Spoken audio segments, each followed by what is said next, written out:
Hey everyone, welcome back. Today we are talking about the melee combat in Horizon Forbidden West.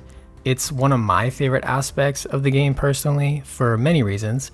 I think it's evolved considerably since Zero Dawn, everything from the animations and sound design to now having a dedicated melee focused skill tree. It's a well-crafted and fleshed out melee system, but I don't think it gets enough love since other playstyles in Forbidden West are far more rewarding. And to be fair, in a game like this one, getting up close and personal with machines is usually not your best choice of attack. You'll probably die.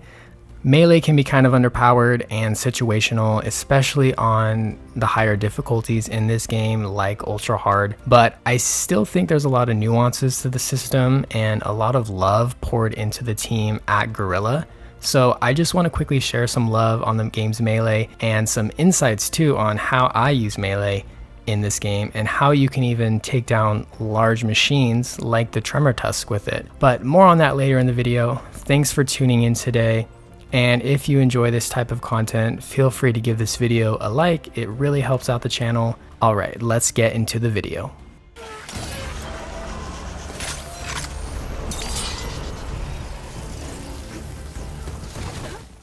So melee is broken up into two types of attacks really. You have your light attacks and your heavy attacks. Both types of attacks can be started when idle, sprinting, sliding, or after dodging. And right here is where I want to start geeking out a little bit and showing you some of those nuances I had mentioned earlier. If you look really closely, you can tell how the attack animations are varied depending on where you initiate it from. I particularly love here how a light attack is animated after sprinting or sliding.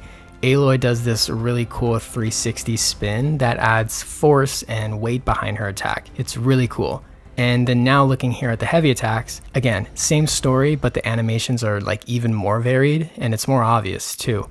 I love here how in this one, before Aloy begins swinging her spear, she tosses it up and then grabs it with her other hand before doing a full 360 spin to then the final attack. Or in this one, how she gets so much momentum from that large leap she takes, you can see her fumbling a bit after the attack to get her footing. Now, looking at the power attack here, notice how Aloy propels herself off the ground with that left leg, then kicks that same left leg down towards the ground to pull her weight and create that huge impact. And you can probably dive deeper into all these attacks and find more nuanced animations and things, but I'm just showing this to help get a perspective on how much time the team at Guerrilla put into the look and feel of the melee combat.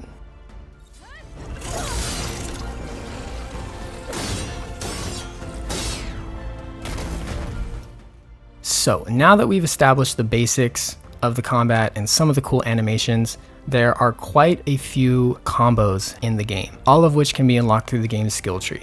Many of these you can actually acquire pretty early on in the game, but tread with caution. A lot of them are situational and should really only be used if you have an opening for them, but 9 out of 10 times they're going to leave you open to being attacked and it's not really going to work out.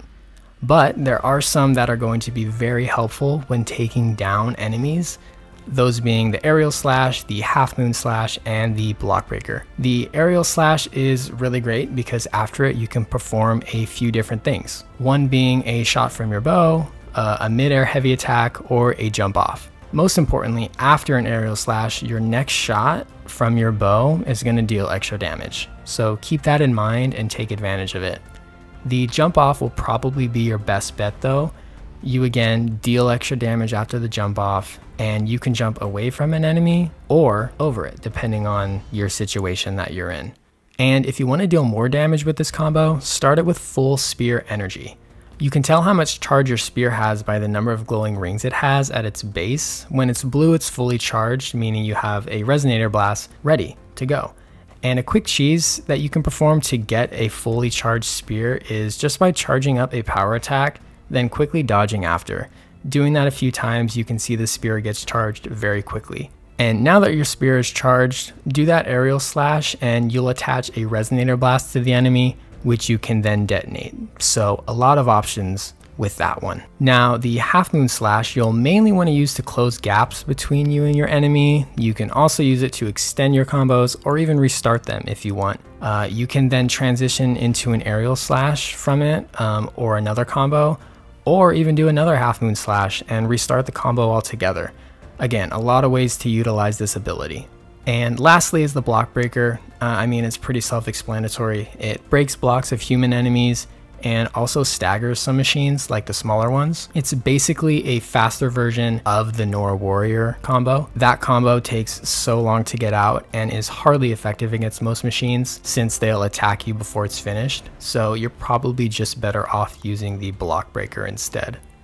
All these combos really shine when they're used together though. Try chaining them together in various ways and see what you can do, especially with that Half Moon Slash. The versatility in how you can use them together again really just shows the attention and time that Guerrilla put into designing this combo system. And just a quick side note, if you ever have trouble with these combos or you want to just kind of practice, you can visit any of the 4 melee pits scattered across the map to do just that.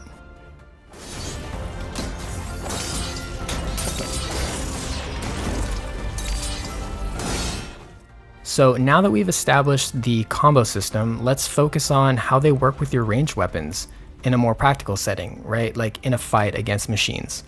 Warrior bows are probably going to be your best bet. Hunter bows will work too, but you'll be missing out on some cool weapon techniques. And for the sake of the video, I'm just going to focus on the warrior bows and talk about the techniques that they have.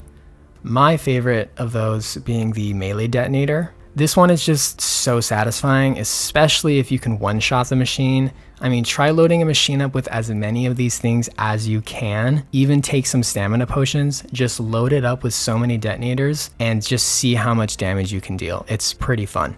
The spread shot technique is really great if you have a few machines in close proximity to one another and want to deal damage to them like at the same time. You can also use it to detonate multiple resonator blasts on a machine. It can be tricky to get them all lined up, but it does work if you can pull it off. And then there's the burst fire technique, also good for hitting multiple resonator blasts bunched up next to each other. So I hope now you can start to see how warrior bows and melee really play off of each other, but you're also going to want some good weapon coils, right? To make them play together even better and make that weapon stronger. I use the Carja's Bane warrior bow. It's a legendary bow, so it may take playing the game a bit to obtain it, but there is the Firestorm warrior bow with similar perks that you can obtain as long as you have the Gate of the Vanquished quest completed.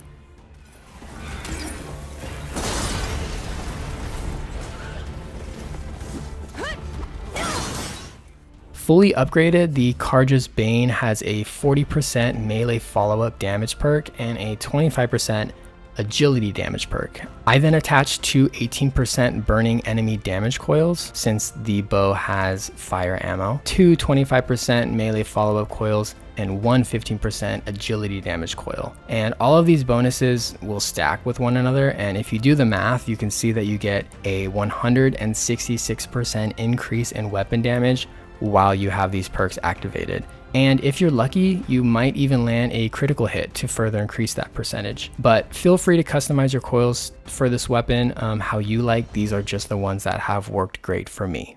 Taking it a step further though, you can equip the Oseram Artificer Legendary Outfit, which will enhance basically every aspect of your melee build, from melee damage output to increase resonator buildup and damage. To obtain it though, you will have to complete every salvage quest in the game, so it can take some time.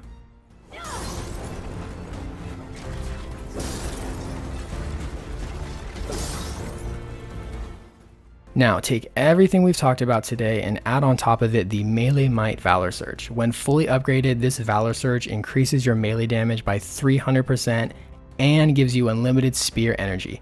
This means you can very quickly attach multiple resonator blasts to enemies and detonate them all simultaneously with that spread shot technique we talked about. Combining all these aspects of the game's melee combat allows you to finally take on large machines like the Tremor Tusk. This one here, I mainly use resonator blasts to take down, but you can utilize that warrior bow to get some range damage in as well. And this is why I love the melee combat in Forbidden West. It has a fully fleshed out system with depth and nuance all the way down to its animation work and to the melee focus skill tree and how it pairs with ranged weapons. Guerrilla really thought about all the avenues of how players might want to use it.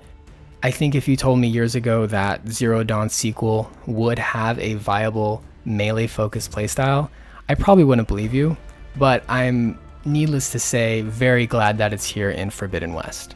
If you made it to the end of the video here, thank you so much. I hope I was able to share some helpful insights on how to best utilize melee in Forbidden West and also share some love on it. So thanks for watching today. If you want to see more videos like this one, be sure to subscribe and stay tuned for more. I'll see you all in the next one.